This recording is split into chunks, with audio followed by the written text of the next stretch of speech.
Alors parfois on peut être amené à regarder des vidéos à propos de la religion sur internet, notamment via des plateformes comme Elixir, et on se pose souvent la question comment justement rendre ces apprentissages palpables, concrets et les mettre en application au quotidien. Déjà, il faut savoir distinguer l'origine, la source, l'intervenant, la profondeur des propos, sont-ils intelligents ou pas, car il n'est pas difficile de se rendre compte que quand on est sur les réseaux principaux, notamment YouTube, etc., où il y a énormément d'interventions en tout genre, il y a quand même une masse d'idiotie. Donc il y a des choses qui ne tiennent pas du tout la route, il n'y a pas d'intelligence, il n'y a pas d'analyse des enseignements, c'est balancé un peu n'importe comment.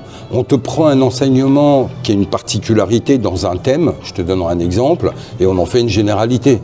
Par exemple, j'entendais il n'y a pas très longtemps quelqu'un qui dit, toujours avec ce côté un peu communautaire, mes frères, mes sœurs, etc., etc.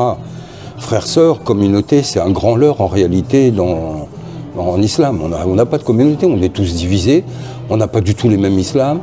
On ne pense pas du tout les mêmes choses, on ne le vit pas de la même manière, donc il faut arrêter de penser qu'on est unis, donc déjà ça c'est faux.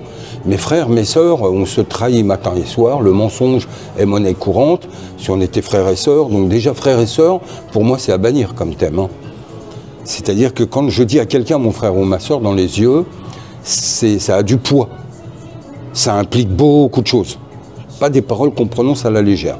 Donc bref, il continue son allocution, puis il sort un hadith. Et il dit, les gens du Fajr, les gens qui sont réguliers à Salat al-Fajr le matin, ne pourront pas rentrer en enfer. Ce sont des gens du paradis, machin, etc. Et il te balance ça comme ça. Or, la réalité, c'est ce qu'on vit au quotidien, que ce soit ici ou dans n'importe quel pays, notamment musulman, lève-toi, va au Fajr et regarde qui est là à la mosquée, assez régulièrement, etc. Bah, tu verras tout.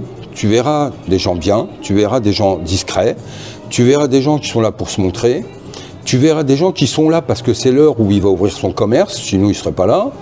Mais c'est que pire, quand tu pousses les choses, c'est que tu vas voir, moi je l'ai vu de mes yeux en France, dans certaines mosquées, notamment en région parisienne, il vient au Fajr, il sort, et après il va sous le pont de la Chapelle ou à Porte d'Asnières ou à autre part, ou à Stalingrad dans le 19e, et il deal. Toute la journée, il deal. Donc, me dire que ce mec-là, il aura au paradis, en fait, c'est qu'il est à cette heure-là parce qu'il y a du monde, c'est l'heure où les gens commencent à aller au boulot. Donc, il s'est levé pour son business, pas pour Allah. Et deux, comment faire la prière et vendre la mort à côté?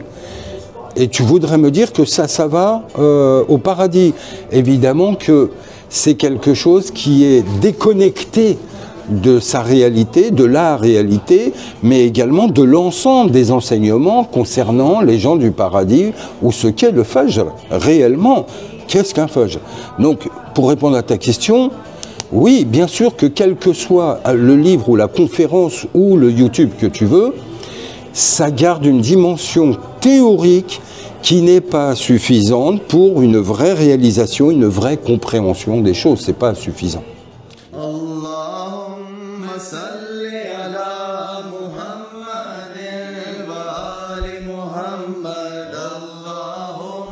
salli ala